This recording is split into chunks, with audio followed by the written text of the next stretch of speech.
I'm going to read to you from the book Because I Live.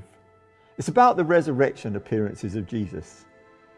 But I'm going to read to you some words I put into the mouth of John the Apostle. They're not words that came after the resurrection. They're his thoughts as he leaves the Garden of Gethsemane. They sort of set the scene. I'm glad I didn't wait around in the garden. I stayed just long enough to distance myself from the arresting party. Even now, the temple guard are only a few hundred yards ahead of me. I'll feel safer when I get to the high priest's house. At least there are people there who know me. I guess I should be thinking about what will happen next. But my thoughts keep going back to what Jesus said as we shared the Passover. Before long, this world will not see me anymore, but you will see me. Because I live, you also will live. What did he mean? He only said it a few hours ago, and now live seems to be the last thing on anyone's mind. The temple guards certainly mean business. A late night arrest and hustling him off to the high priest. The Sanhedrin has been plotting this for months. Who'd have thought they'd pick Passover? They're obsessed with killing him. 2 more turns and we'll be at the high priest's house. I guess I'm far enough behind for them to have arrived by now. My family link should let me walk in unquestioned. The arresting party is beginning to unwind in the courtyard, no longer so intimidating, chatting away to the servants and laughing at each other's jokes. They've obviously taken Jesus into one of the side rooms.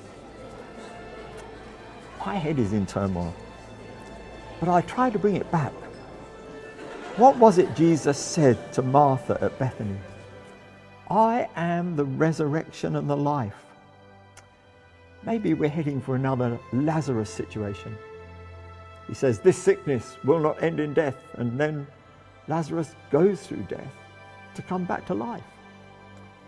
I suddenly remember that Peter was following too. He must be held up at the gate. I crossed the courtyard and asked the woman gatekeeper to let him in. He looks flustered and preoccupied. There's no need for words. Not tonight. I'll walk him to the brazier and let him warm himself there a while.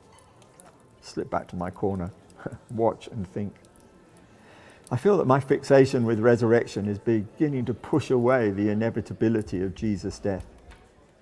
It all feels so very dark in the courtyard, and these thoughts bring a ray of hope.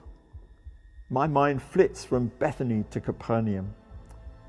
It was strange how upset Peter was that day when Jesus mentioned his death. Peter was really forceful when he said, "Never, Lord." He got rebuked for it. It was as if no one had heard Jesus say he'd rise again. But I heard him. And then there were those statements about 3 days, that strange moment when the scribes and Pharisees asked for a sign and Jesus said it'd be like Jonah's 3 days in the fish.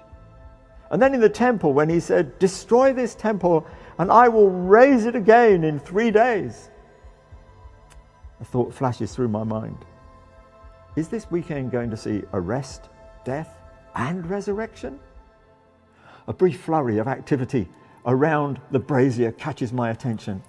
I see Peter talking to a servant girl. A few moments later, Peter moves back to stand by the gate and then is approached by another girl. He seems even more agitated. I want to go back to my thoughts, but Peter's behavior unsettles me. I wonder where James is. It would be good if he were here. The arrest was so confusing. We all just headed off in different directions. Not one of us was any use, especially Peter with his sword. There's a major commotion at the gate. Things seem to be getting really unpleasant. Peter's shouting and, oh, what terrible timing. Jesus is being brought into the courtyard and looks straight at Peter. Peter seems really upset. He's heading out through the gate. This is really difficult. It's going to take a lot to sort Peter out after this. The 3 of us weren't much good watching in the garden, and we're doing even worse here. I see Jesus being taken away. The first signs of dawn are creeping into the courtyard. I force myself to think where they'll take Jesus next. Herod or Pilate? Whichever. I'm in for a long day. And it's just me now, alone, facing Jesus' death, yet believing for his resurrection.